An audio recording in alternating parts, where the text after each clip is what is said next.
And welcome to Hannity. And tonight, one thing is perfectly clear. If there was ever any doubt American strength on the world stage, it is back. It is back big time. President Trump will always stand up for you, the American people, and he's going to put America first. We're not going to be disrespected. We will not be swindled. We will not be bullied.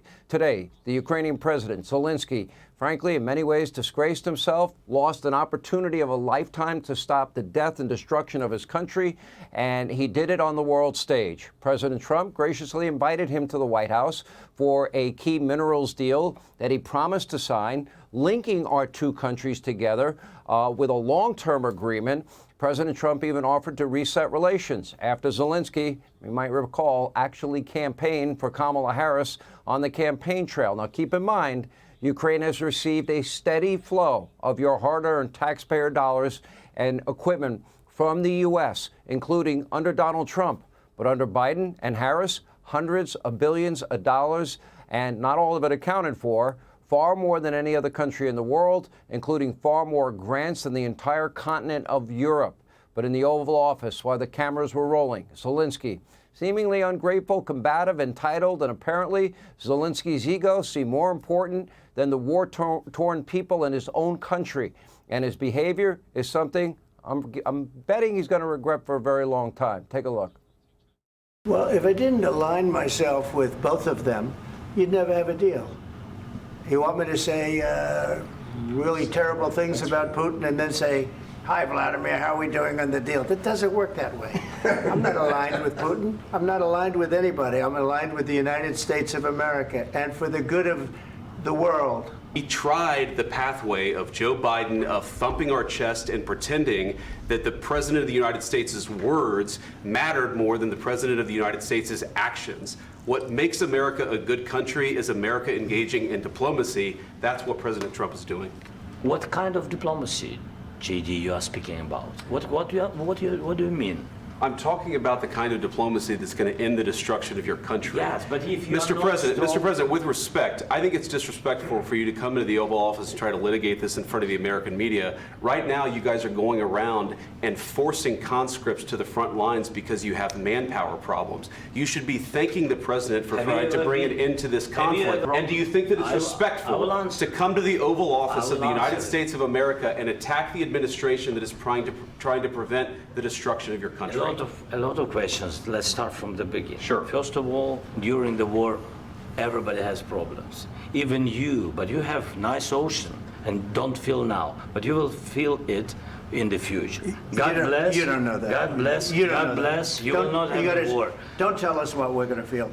We're trying to solve a problem. Don't tell us what we're going to feel. I'm not telling you. Because you're in no position to dictate that. That's exactly what you're doing. You're not in a good position. You don't have the cards cards right now. With us, you start having not cards. Playing cards. Right now, you don't. You're playing cards. Mr. President. You're playing cards. Serious. You're gambling with the lives of war. millions of people. You're gambling with World War III. You're gambling with World War III.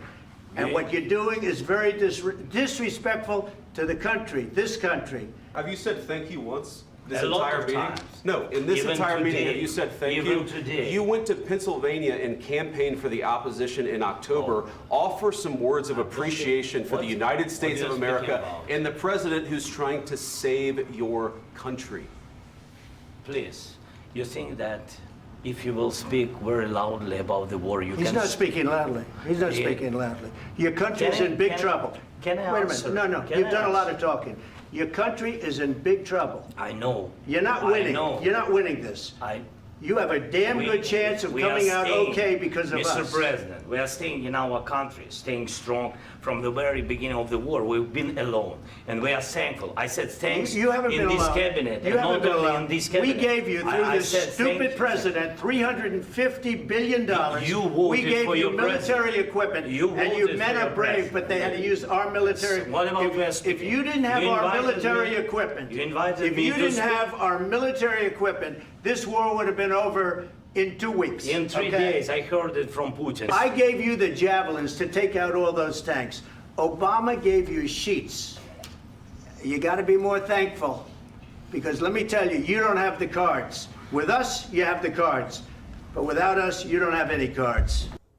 Given a chance today, he had a chance to sign a mineral deal that would lead to a very strong relationship with the U.S. After that, hopefully a ceasefire, then a negotiated settlement that would have been in the Ukrainian people's best interest and should have been the president of Ukraine's goal. Instead, too much arrogance, the president of Ukraine seemingly ungrateful for the hundreds of billions of U.S. tax dollars used to fund this war. Coming in, he wanted to dictate to the U.S. how he wants the more aid to come in further, how President Trump should take his side, which would only drag all of this out, and that would mean more death, more destruction, and a risk to the entire continent of Europe. As a result, Ukraine's president was then booted out of the White House by the National Security Advisor Michael Waltz and Secretary of State Marco Rubio. Ukraine's ambassador to the U.S. held her head in shame. Lunch was canceled. A joint press conference also canceled. The signing of the minerals deal is off the table for now. The State Department has even already terminated funding for Ukraine's energy grid restoration, and President Trump instructed Zelenskyy to come back when he's ready for peace. And by the way, if there is a next time, you might want to put on that suit. It is the White House. Take a look. Why don't you wear a suit? Why don't you wear a suit? You're at the highest level in this country's office, and you refuse to wear a suit. Just want to see if you do own a suit. Yeah, you have problems. A lot of Americans have problems with you not Really? respecting I don't the have dignity of such. this office. I will wear a costume after this war will finish. Okay. Yes, maybe. Well, Maybe something like this. something like Yes, yours. sir. Yes. That'd be great. Maybe something better. I don't know. We will see. Maybe something cheaper than. Yeah. Thank you. Thank you. President. Now, you need to keep in mind, historically, this is not the first time that Zelenskyy has disrespected the U.S. You might recall Joe Biden reportedly lost his temper with Zelenskyy because of his insulting behavior, his lack of gratitude. Apparently, the president of Ukraine needed a wake-up call. This isn't Europe. Donald Trump was able to do something that Biden and Harris were not able to do, and that is bring Vladimir Putin to the table. He has stated publicly he wants peace and this war to be over, as did President Zelenskyy. So today was a golden opportunity for Ukraine, all of Europe, and Vladimir Putin and Russia to stop all the death, all the destruction. And that opportunity passed over today. And by the way, the U.S. has now demonstrated over and over again under Donald Trump we can and we will defend ourselves regardless of what happens in Ukraine. And for the record, the oceans are not our only protectors. We have the most powerful military the world has ever seen. We own the sky, we own the seas, we own outer space. And President Trump is dedicated to producing the next generation of weaponry, including, as he often speaks about, an Iron Dome that will one day perhaps save millions of lives, and our logistics are unmatched. We don't need Ukraine. They do rely on us, and they have been as successful as they have been because of the hundreds of billions of dollars of your money that has been spent on this war that has ended right now in a stalemate. The American people stop paying that money, they will be in an awful position. You have generously supported them financially, militarily. We've offered humanitarian aid. And this, of course, in their brave fight against a truly malignant Vladimir Putin. Nobody disputes that. If this keeps going, there's not going to be a country left. So let's be clear.